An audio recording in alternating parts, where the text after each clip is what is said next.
కలిసి అలయన్స్లో మాట్లాడుకున్నట్టుగా ఉన్నది. మమ్మల్ని మీరు పూర్తిగా విస్మరిస్తున్నట్టుగా కనపడతా ఉంది. అధ్యక్ష, ఈరోజు మిత్రుడు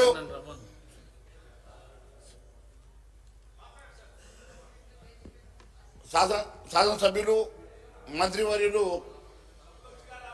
మన శ్రీధర్ బాబు గారు ఈరోజు ప్రవేశపెట్టినటువంటి తీర్మానం అధ్యక్ష, చర్చ అధ్యక్ష, ఎంత దారుణం అంటే అధ్యక్ష, ఎంతో దీంట్లో వివక్ష ఉందట. కేంద్రం ప్రవేశపెట్టినటువంటి బడ్జెట్లో అత్యంత వివక్ష ఉందట, విషపూరితం ఉన్నదట. అసలు విషపూరితం ఏంది అనేది ఒకసారి మీరు గ్రహించాలి మంత్రి గారు. మీరు మీ బడ్జెట్లో కానీ గతంలో అలొకేట్ చేసినప్పుడు 4,000 కోట్ల రూపాయలు ఒకే నియోజకవర్గానికి ముఖ్యమంత్రి గారికి ఇచ్చినప్పుడు, మరి 4,000 కోట్ల రూపాయలు ఇచ్చినప్పుడు మిగిలిన నియోజకవర్గాలు కానీ మిగిలిన జిల్లాలు కానీ ఎవరి రోజున ఆలోచన చేశారా అని అడుగుతున్నా. వాళ్ళు కూడా మీలాగానే ఆలోచన చేసి మా జిల్లాలను పూర్తిగా విస్మరించారని, మా జిల్లాలకు ఇవ్వలేదని ఆ జిల్లా వాళ్ళు కూడా ఈ రకంగానే తీర్మానం చేయమంటే తీర్మానం మీరు సిద్ధమా అని అడుగుతున్నా. అదే మాదిరి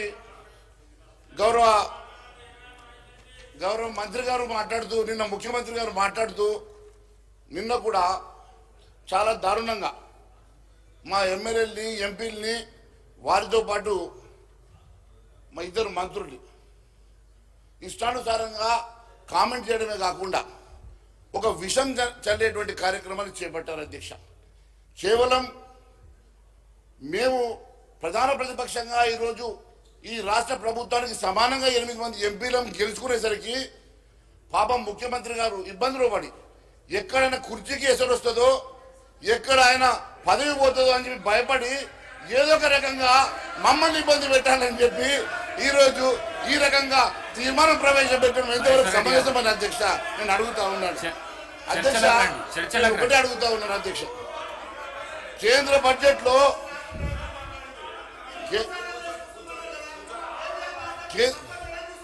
బడ్జెట్లో అధ్యక్ష తెలంగాణకే కాదు ఏ రాష్ట్రానికి కూడా అన్యాయం చేయలేదు అధ్యక్ష. ఒక్కసారి ముఖ్యమంత్రి గారు అనుభవం లేకుండా డైరెక్ట్గా ముఖ్యమంత్రి అవడంతో పాపం వారికి ఫెడరల్ వ్యవస్థ మీద పూర్తిగా విశ్వాసం లేదా, అనుభవం లేక మాట్లాడుతూ ఉన్నారా? దయచేసి వారు ఒకసారి సభకు తెలియజేయాల్సిన అవసరం ఉంది అధ్యక్ష. అధ్యక్ష, నేను సింపుల్గా 2 అడుగుతా ఉన్నాను అధ్యక్ష. ఈ ఫెడరల్ స్ఫూర్తి ఈ దేశంలో ఏ రాష్ట్రంలో కూడా, ముఖ్యంగా ఉమ్మడి ఆంధ్రప్రదేశ్లో కానీ తెలంగాణ రాష్ట్రంలో కానీ ఏ రోజు కూడా జరిగినటువంటి ఒక కొత్త చర్చకు దారితీసినటువంటి ముఖ్యమంత్రి గారు. నేను ఒకటి అడుగుతా ఉన్నాను, కేంద్రం నుంచి నిధులు వచ్చినప్పుడు కానీ రామచంద్ర నాయక్ అధ్యక్ష మహేష్ రెడ్డి గారు తెలంగాణ రాష్ట్ర రాజకీయాల ప్రయోజనాల గురించి మాట్లాడమంటే టీఆర్ఎస్ వారు లేవగానే ఆయన కూర్చుంటాను 3-4 సార్లు వారు కావాల్సి కూర్చున్నారు అధ్యక్ష. వారిని ఒకరినొకరు సభలో ఒకరినొకరు సహకరించుకున్నట్టు కనబడుతూనే ఉంది అధ్యక్ష. ఇక్కడ మన ముఖ్యమంత్రి గారి గురించి సమస్య కాదు అధ్యక్ష. మీరు కాంగ్రెస్ ప్రభుత్వం వచ్చింది జీర్ణించుకోలే, మీరు బాధలో ఉన్నారు మహేష్ రెడ్డి గారు. దయచేసి రాష్ట్ర ప్రయోజనాల గురించి, ప్రజా ప్రయోజనాల గురించి చర్చించండి. అదేవిధంగా ఏ విధంగా ముందుకు మనం హక్కుల్ని సాధించుకోవాలని దాని మీద కొంచెం కాన్సన్ట్రేట్ చేసి మాట్లాడండి ప్లీజ్. మహేష్ రెడ్డి గారు. మిత్రమా నువ్వు ఎంత తిప్పలు పడ్డా నీకు మంత్రి పదవి ఇయ్యరు, మీ కమ్యూనిటీకి ఒక మంత్రి పదవి ఇవ్వలేదు. మీరు ఎక్కువ ఆవేశపడకండి, వినండి. మేము మంత్రి గారు శ్రీధర్ బాబు గారు మాట్లాడుతున్న సందర్భంగా పచ్చి అబద్ధాలు మాట్లాడినా దాదాపు 40 నిమిషాలు విషం చిల్లినా కూడా మేము ఓపికతో విన్నాం. ఈరోజు మేము మాట్లాడుతున్న సమయంలో వారికి ఓపిక ఉండాలి అధ్యక్ష. ఎందుకంటే ఈరోజు యావత్ తెలంగాణ ప్రజానిక మన వైపు చూస్తూ ఉన్నారు. తెలంగాణ ప్రజలు ఈరోజు నిజంగా ఇది వాస్తవం అనుకునే రీతిలో వారి ప్రెజెంటేషన్ ఉండే అధ్యక్ష. అయినప్పటికీ కూడా మేము పచ్చి అబద్ధాలు మాట్లాడినా కూడా మేము ఎక్కడ కూడా మధ్యలో ఇంటర్వ్యూ కాకుండా మేము చాలా శ్రద్ధగా వారు చెప్పిన మాటలు విన్నాం. తప్పుడు మాటలైనా అబద్ధం మాటలైనా 2 నిమిషాలు మేము మాట్లాడతామంటే వారికి ఓపిక ఎందుకు లేదో తెలియడం లేదు అధ్యక్ష. దయచేసి వినండి అధ్యక్ష.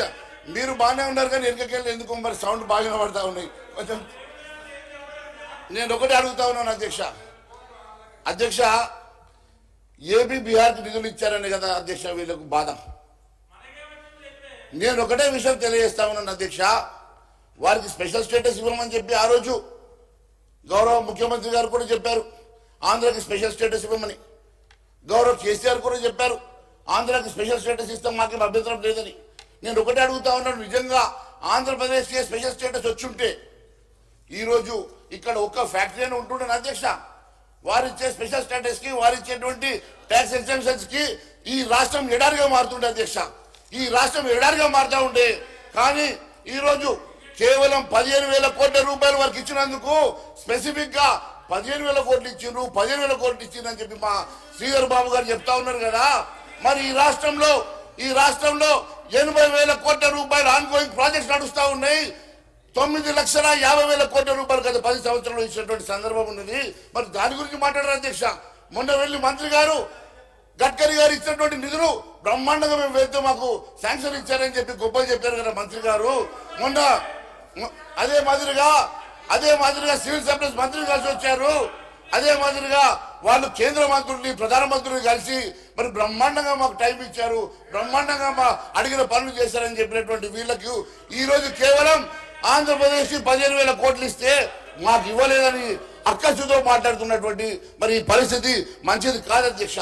ఫెడరల్ స్ఫూర్తి అనేది ముఖ్యమంత్రి గారికి కనీసం ఆ ఫెడరల్ స్ఫూర్తి అనేది ఉండాలి అధ్యక్ష. వారికి బాధ్యతాయుతమైనటువంటి సీట్లో కూర్చున్నప్పుడు కనీసం పెద్ద ఆలోచన చేయాలి తప్ప ఇలాంటి చిన్న చిన్న అంశాల మీద ఈ రకంగా సభా టైంని వేస్ట్ చేయడం అనేది మంచిది కాదు అధ్యక్ష. ఒకవేళ చెప్పాలనుకుంటే మరి ఈరోజు 80,000 కోట్ల రూపాయలు ఆన్గోయింగ్ ప్రాజెక్ట్ గురించి కూడా డిస్కస్ చేయమనండి. అదే మాదిరిగా 9,50,000 కోట్ల రూపాయలు ఈ రాష్ట్రానికి గత 10 సంవత్సరాల్లో ఇచ్చిన సందర్భాన్ని కూడా మాట్లాడమనండి. అవేమి కాకుండా కేవలం అక్కడ 15,000 కోట్లు ఇచ్చారు, మాకేమి ఇవ్వలేదు అంటున్నారు కదా అధ్యక్ష. మరి డిపిఆర్స్ ఏమైనా సబ్మిట్ చేశారు అధ్యక్ష? మూసీ నది గట ప్రక్షాళన కోసం 10,000 అడుగుతూ ఇవ్వలేదు అంటారు. అయ్యా, మీరు మూసీ ప్రక్షాళనకు 10,000 కోట్లు కాదు, మీరు డిపిఆర్ ప్రాజెక్ట్ ఇచ్చారా? కనీసం ఆ స్పెసిఫిక్ నామ్స్ లో మీరు అప్లై చేసి అడిగారా? కేవలం ఎందుకండి ఆ రోజు వాళ్ళు కాళేశ్వరంని 16,000 నుంచి 1,00,000 కోట్లు చేసుకొని ఏటీఎం చేసుకున్నట్టుగా మీరు కూడా ఈ మూసిని అడ్డం పెట్టుకొని 1,00,000 కోట్లు 1,50,000 కోట్లు చేసుకొని ఏటీఎం చేసుకోవాలని ప్రయత్నం చేస్తా ఉన్నారా? మీ ఆలోచన వెనుక ఉన్నటువంటి పత్రం ఏందో మాకు తెలుసు. ఖచ్చితంగా మీరు మూసి నదిని మీ ఆస్థాన గుర్తుదారుల కోసం ఒక ప్రాజెక్టు తయారు చేయడానికి విషపూరితమైనటువంటి ఆలోచన చేస్తున్న సంగతి ఈ రోజు నేను తెలియజేస్తా ఉన్నాను అధ్యక్ష.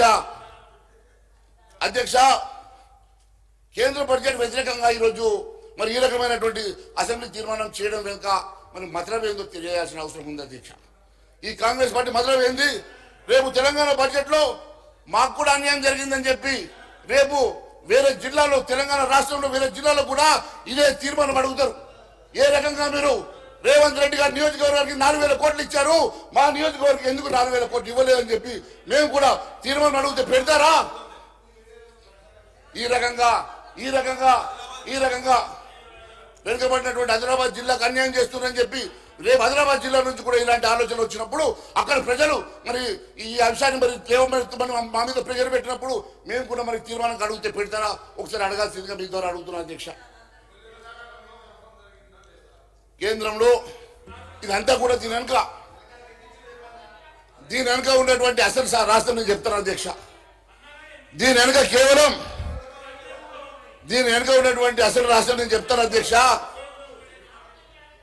రాహుల్ గాంధీ గారు ప్రజా సమస్యను మర్చిపోయిన అధ్యక్ష. దేశంని మర్చిపోయి హిందువులంటే దేశాన్ని పెంచుకున్నాడు అధ్యక్ష. హిందువులకు వ్యతిరేకంగా మన స్టేట్మెంట్ ఇచ్చిండు అధ్యక్ష. ఇచ్చాడు ఆన్ రికార్డ్ మాట్లాడుతున్నాడు అధ్యక్ష. కాబట్టి ఆయన మహేష్ రెడ్డి గారు సార్, ఇప్పుడు నేను గౌరవ బీజేపీ లీడర్ మహేశ్వర్ రెడ్డి గారిని కోరుతా ఉన్నాను అధ్యక్ష. రాజకీయాలు మాట్లాడదామంటే వేరే సమయం సందర్భం ఉంటుంది. ఇది రాష్ట్ర ప్రజల ప్రయోజనాలకు సంబంధించి మేము ఈరోజు వారిని అడుగుతా ఉన్నాం. ఏపీ రీఆర్గనైజేషన్ యాక్ట్కి సంబంధించి మీరు బీజేపీకి సంబంధించిన శాసనసభ్యులు కూడా రేపు రాబోయే కాలంలో బడ్జెట్ సమావేశాలు నడుస్తా ఉన్నాయి పార్లమెంట్లో.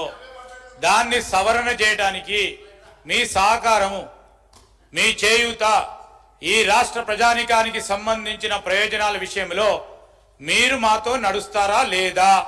ఆ స్పష్టతతో చెప్పండి.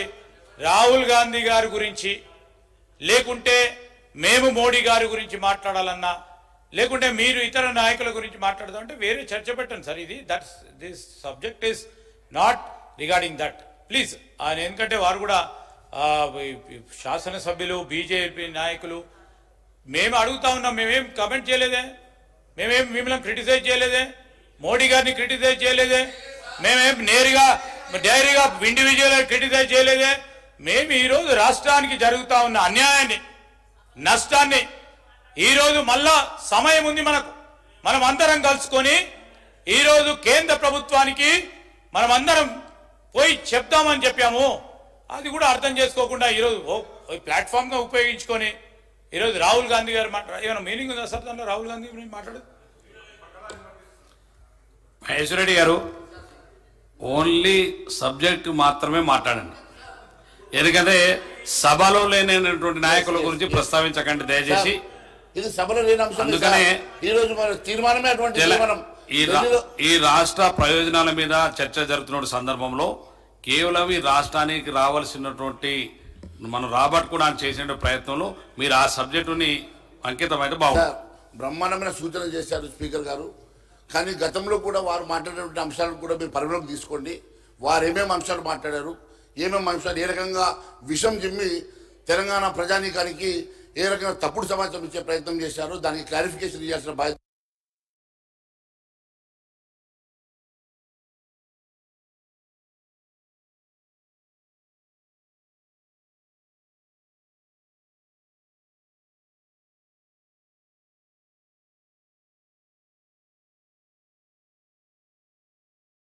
లో మెయింటైన్ చేసి పిల్లలకు సౌకర్యాన్ని కలిగించవలసిందిగా మీ ద్వారా మంత్రి గారిని కోరుతాను అధ్యక్ష. ధన్యవాదాలు అధ్యక్ష. Thank you. గౌరవ మంత్రి గారు అన్ని ప్రశ్నలకు సమాధానాలు ఇవ్వగలరు.